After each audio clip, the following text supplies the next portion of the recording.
Welcome to MS's Great channel. In this video, I'm going to show you how to send an email of all the file permissions.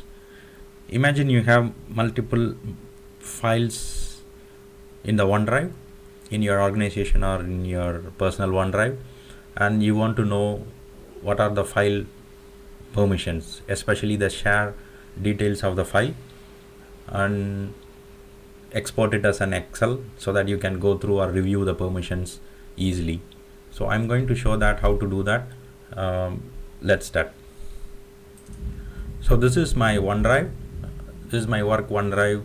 You can see there are two files here and there are several folders which are in my OneDrive. You can see these are the OneDrive folder, and I already have one Excel file here and there are few files here. So in this video what I'm going to show is that I'm going to get all the permissions or the shared details of these two files and export it as an Excel. So basically for a OneDrive file you can able to share the file using the share option. So whenever you share a file, you can see here, you can see to whom these files are shared.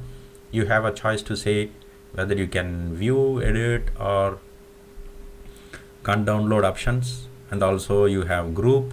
You can share to a group, and you can create an anonymous link and share it to anyone as a link. So there are these three are the options, and you can see here this file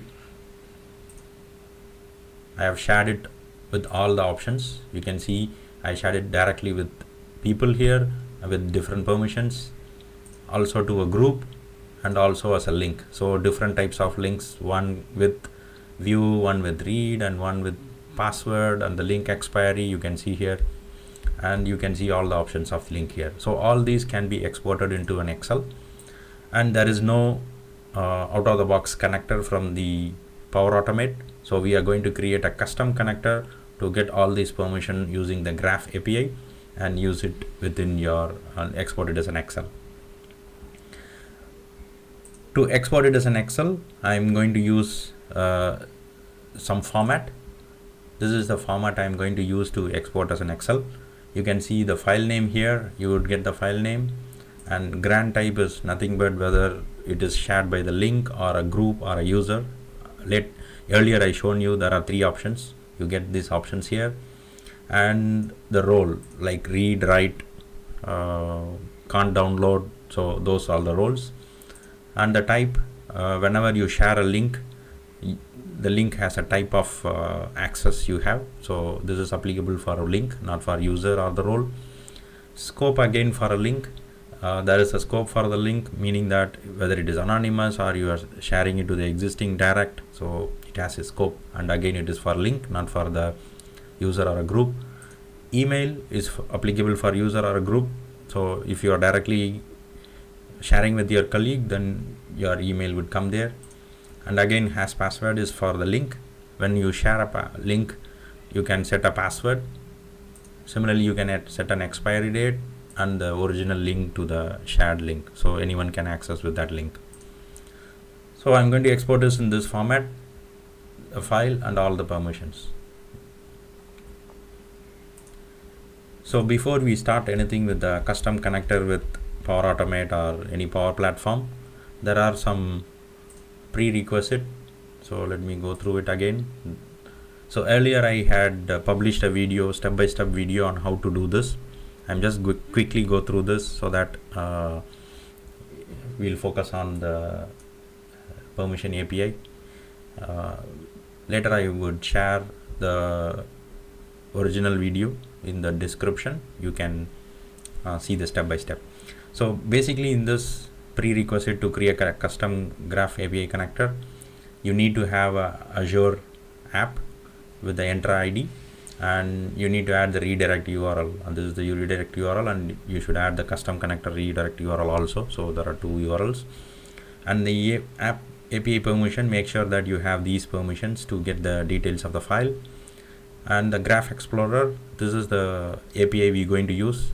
You can not make a note of it, and this is the parameter. So basically this is a file ID which will be parameterized into our custom connector, and you need to enable the OAuth in your custom connector. So these are the prerequisites you should do. So let's start looking into the custom connector first. Okay, so my previous videos I have shown you the step by step. Now I'll just go through quickly.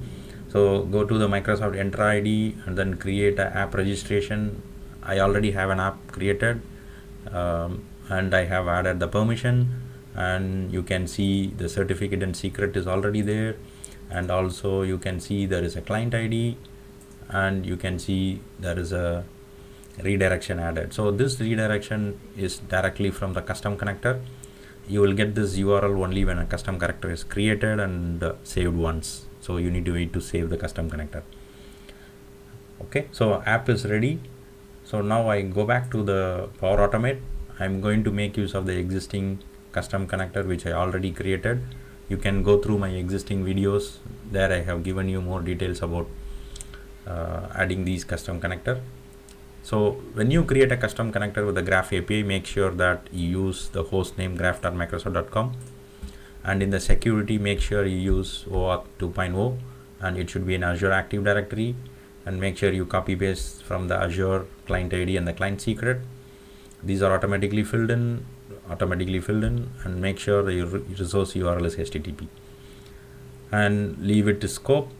And this is the redirect URL which is automatically generated by custom connector. So you need to save first. One time when you save, then automatically this URL is generated by custom connector. Copy this and put it into your Azure URL here. So make sure you put it here.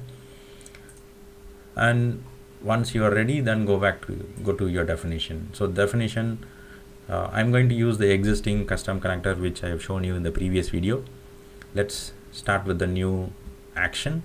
So the new action would be more of get permission.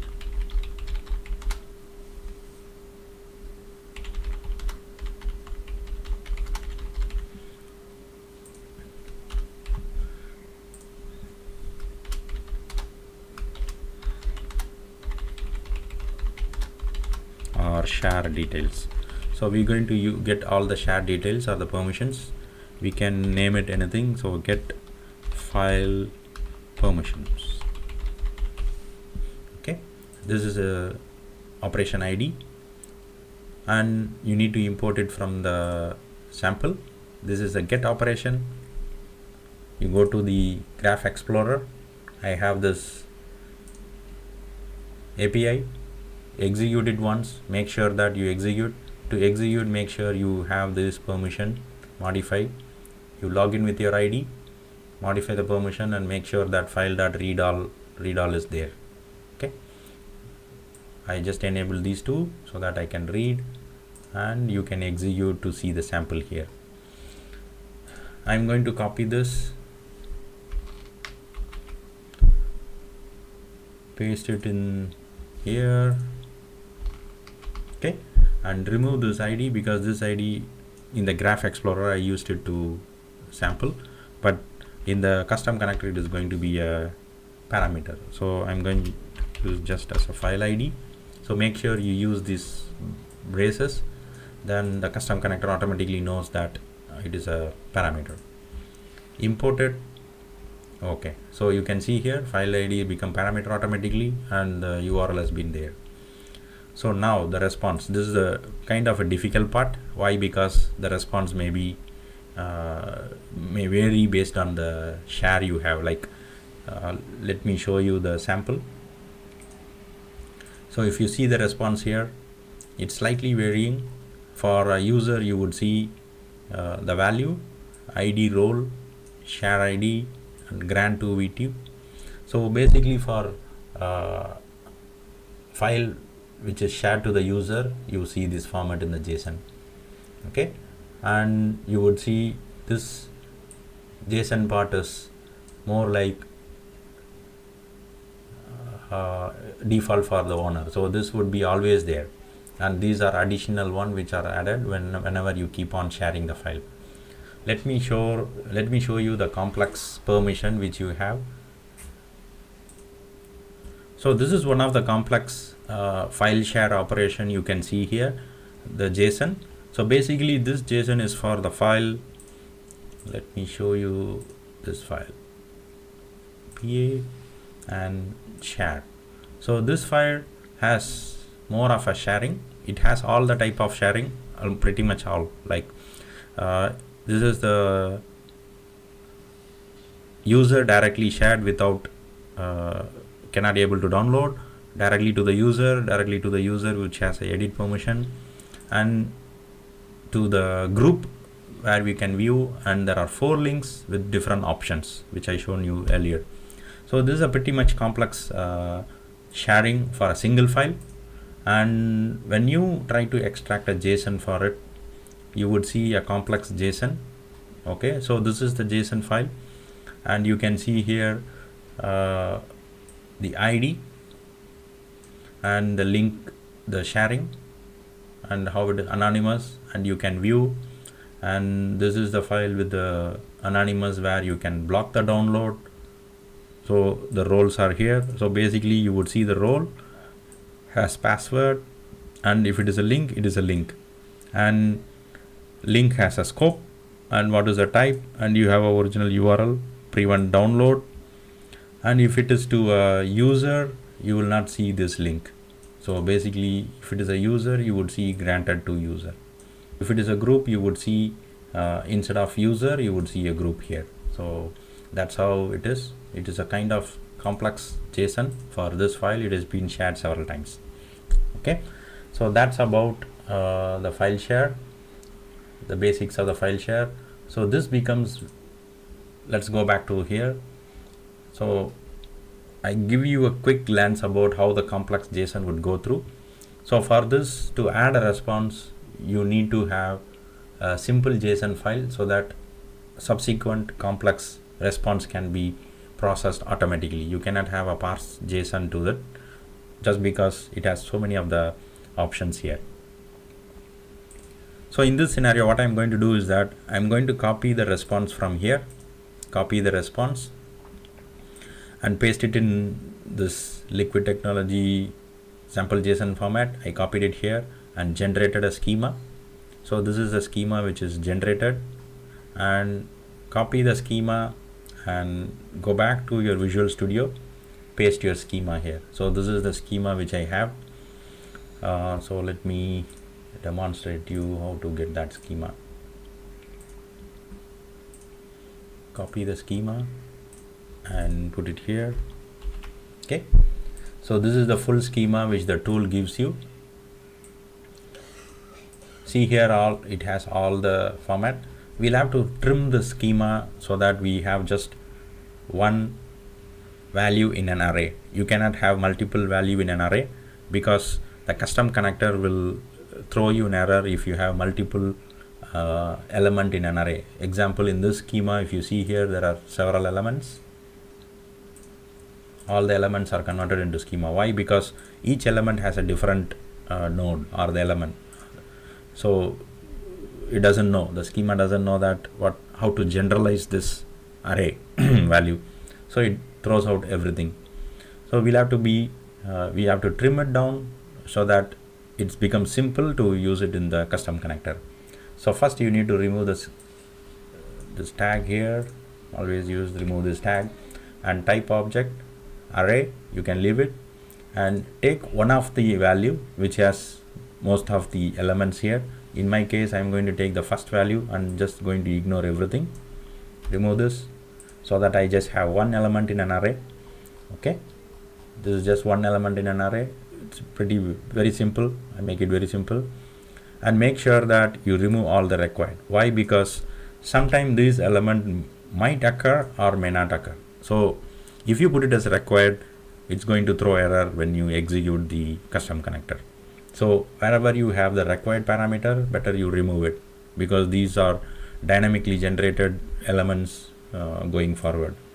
Okay, so remove this. That's it. So this becomes a very simple JSON schema, and we can just copy paste and use it here. So I'm going to copy and then have it in here. Okay, so once you copy this, trimmed it out, copy.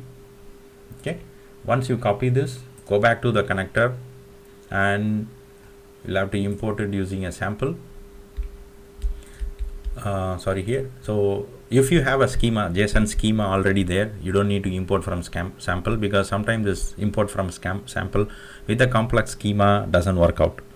So what I'm going to do is that I'm going to use this Swagger editor, go back to this is the API which we have defined, and the response default schema you see here, this is empty. So I'm going to fill this. So let me, okay, and here we can paste. When you paste, it will automatically convert your JSON schema into YAML. Okay, just paste this one. It gives you few error, you'll have to remove that. See here, there is a hyphen, you need to remove the hyphen, and once you remove the hyphen, make sure that it is in the same indentation, so it will go off. And similarly here, okay, remove it. That's it. So now everything is ready. So hopefully this should work. And yeah, and you can see here there is a bracket here. This might give you a problem, so make sure you change that to a type object. Items, okay, type object, and items type object. Okay, why? Because granted to identities, if you see here in the original schema, it is empty. Okay, granted to identity, grant to identity for, okay, so here array, it is empty, and this is also empty, so we don't know what is inside there. So better we just put it as object, so that future if there is any value comes in, then you can find it out. So for now I'm just setting it to object, we don't know what is the value inside.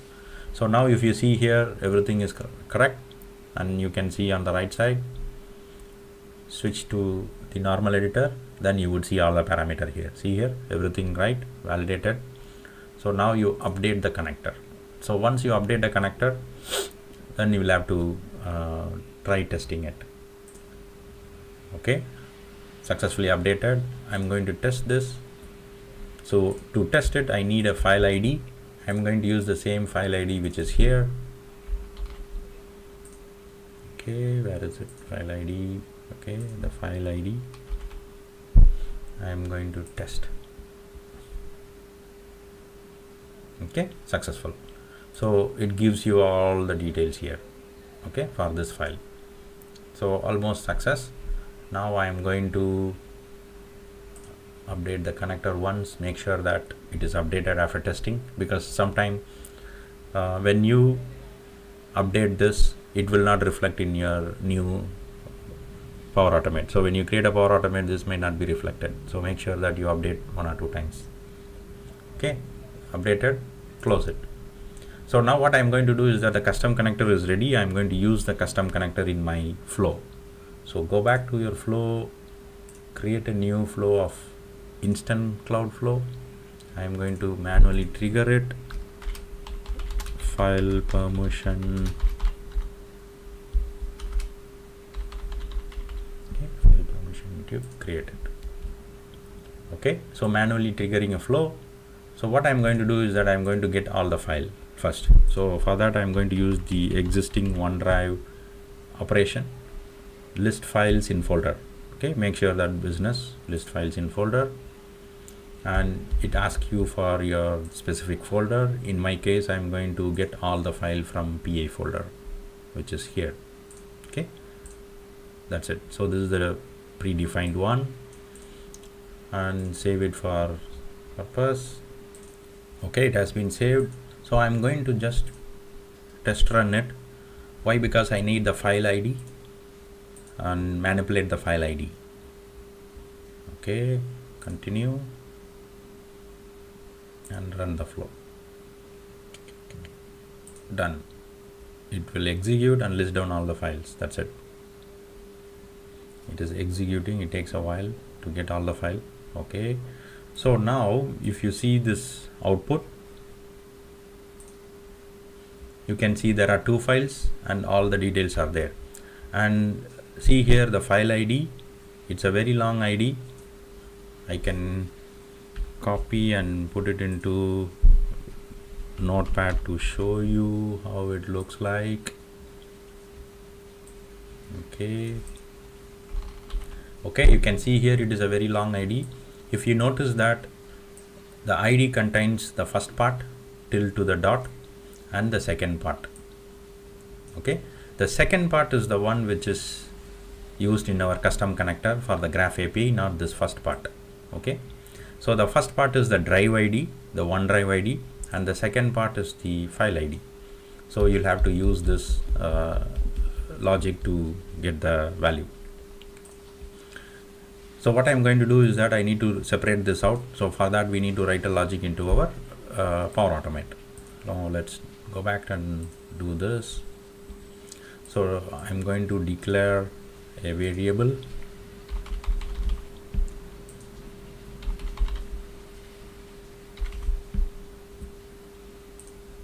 Okay, and just going to use it as file ID, and this is going to be a string. Okay, and now I always use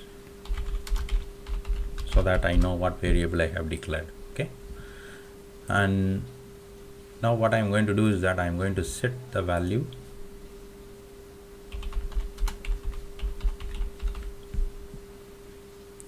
variable, the same variable. Okay, I'm going to set to the ID, the previous ID, so that it adds automatically the for each. I don't need to. Okay, it adds automatically the for each. So now I'm going back, removing it, adding a formula here. So what my formula is going to do is that I'm going to split and take. Okay, I'm going to do this. So basically what I'm going to do is the split function returns you an array, and I'm taking the second part of the array because I want the after the dot. So I add this. So this will give me the file ID, proper file ID. Then I can pass it into our connector. So what is the connector we have? Let me filter by the custom. You would see pp OneDrive, get permission. This is the one we added, and it takes a file ID. We can get it from this file ID, and that's it. So what we're going to do is that we're just going to see how it looks. So let's save it. Saved successfully. I'm going to test it out. Manual testing.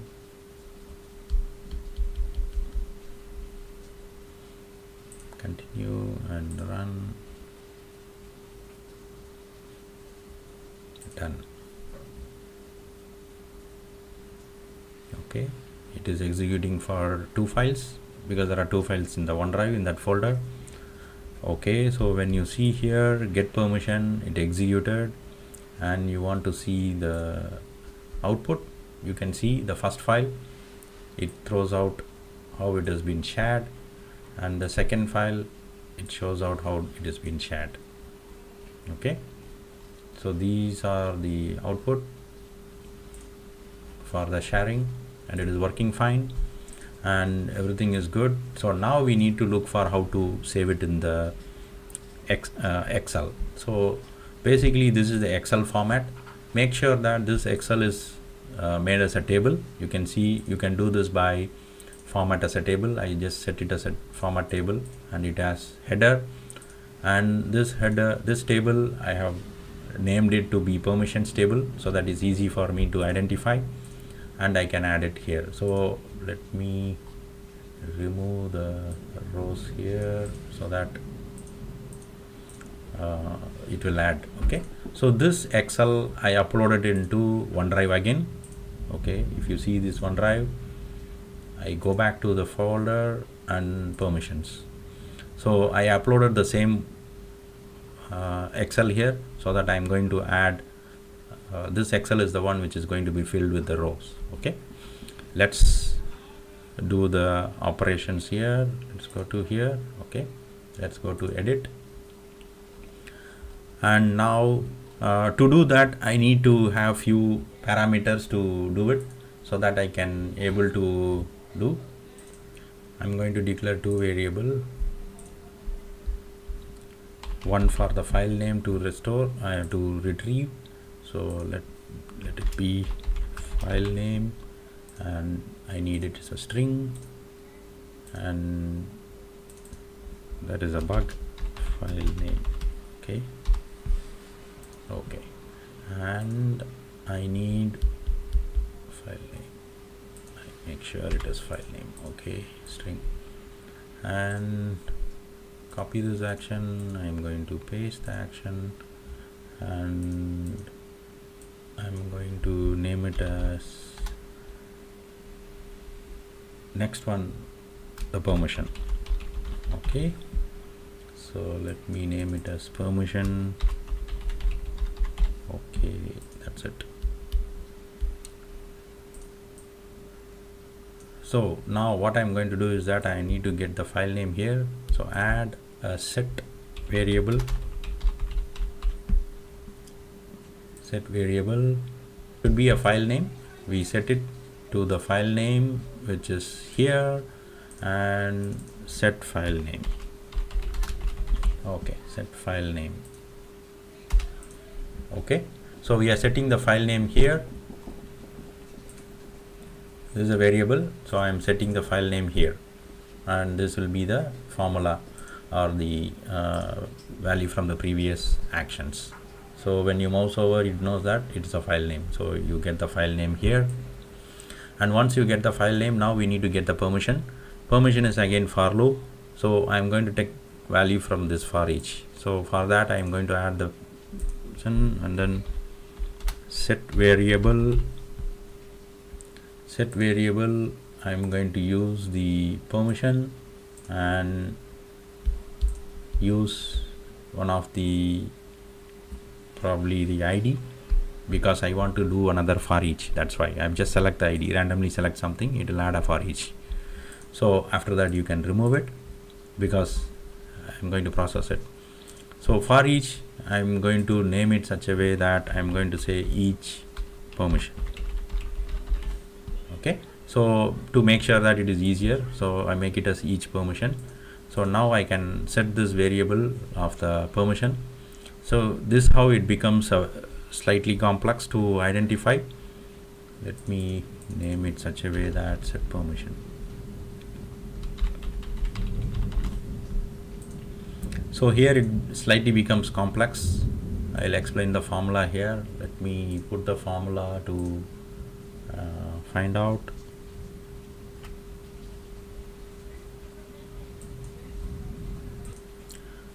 So this is the formula I'm using in. So basically what I'm trying to do is that I'm trying to find out in the for each, I'm checking the link. I'm checking whether the link node is present in the JSON. If it is not there, if it is null, then I'm checking whether the group node is null. So link is null, group is null, then definitely it should be the user. So I set it as an user, and if the group is present, then we put it as a group or link. So basically it just to identify what type of permission, the first permission it runs in a loop, it finds out what is a permission, like a link or a user or a group. Okay, just the formula here. I added it here, so I'm setting the permission. So once I know the permission, now I can add a condition to write it into the Excel file. So what I'm going to do is that with the condition set or the permission set, I'm going to add a switch case.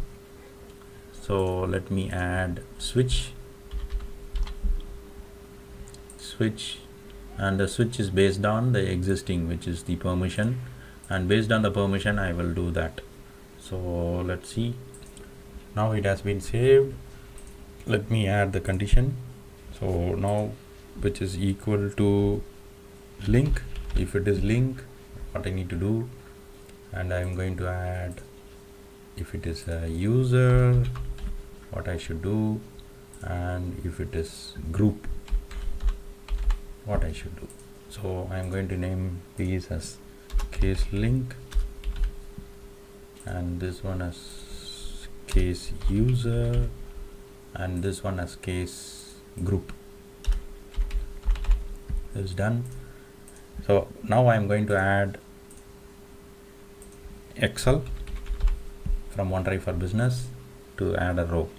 So this is the Excel online business. Make sure that it is a business, and I'm going to find action which add a row to a table. So I'm going to add a row to a table, and make sure it is a OneDrive for Business. Your OneDrive, there are so many, then I'm just going to use only my OneDrive for Business. The document library, again OneDrive. Okay, and the file,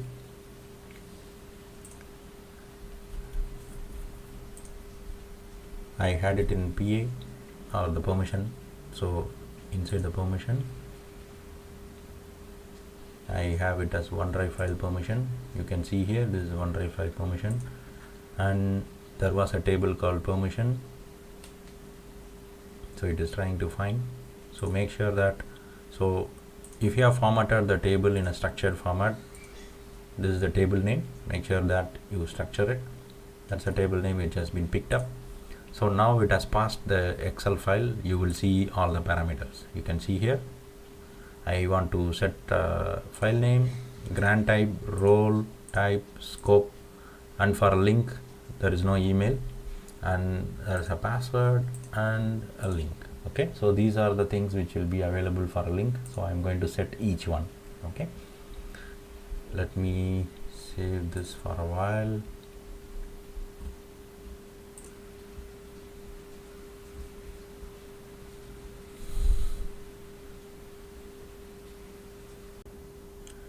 You can see here this is the side-by-side view of the Power Automate and the Graph API result JSON. I makes it easier to map the value. So we need to fill all these columns in the Excel. So grant type will be link, and the role we add it as a formula, and this formula we should pick those roles from this value. So basically I'm going to add the formula to pick this role. So let me add this. So items of each permission is the for each which we are getting in, and we are directly looking into the roles. So we add the roles here, and the type presents within the link. So we'll have to add the path to the link and the type. So let me add that as well. Go to the formula, and the formula can be this. So this is the for each, and the link we are getting into the link and the type. Okay, so link type, and scope is also inside the link, so we should get it from the link as well. So I'm going to use the scope from the link. Link is here. I'll add the scope, then has password. Hash password is outside of the link, so we are going to get directly the hash password. Go to the formula here and get hash password. Okay, so this we added in, and the expiry date we need to find out from. Okay, so here it's also outside, so we can directly get the expiration date. So I'm going to get that with the formula. So that's the expiry date. I'm going to add that as well. And finally the link is inside the link, so we need to traverse towards the link to get the web URL, so that would be easier. So let's go to the link and paste the link here. So this is the web URL. So this is how you map all the columns within the Excel, and similarly we need to do for the user and the group. So for user you need to get the granted to v2 and the email, and for the group is also the same, you get the roles and granted to v2 and the email.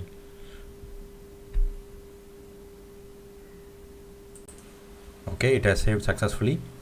So now what I'm going to do is that I'm going to execute this so that this Excel is filled with the value you are in. So we need the permission to be filled in this Excel. Let me execute this test, and yeah, all the connections are there. Continue, run the flow. So it will execute the flow now. Done. Takes a while to execute. Yeah, it has started execution. Hopefully no error. Let us zoom out to see how all the operations. Okay, it is executing for 2 files. Both the files are in the PA folder, and what it does is it will look for the file and it goes through for each permission. So single file has multiple permissions or the share operations, so it will go through for several operations. Looks like everything is good. You can see here the execution.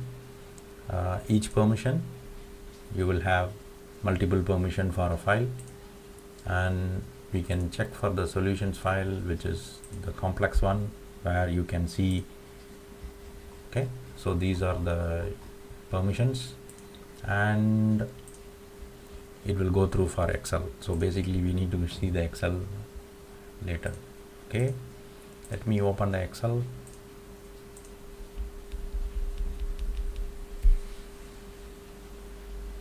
Okay,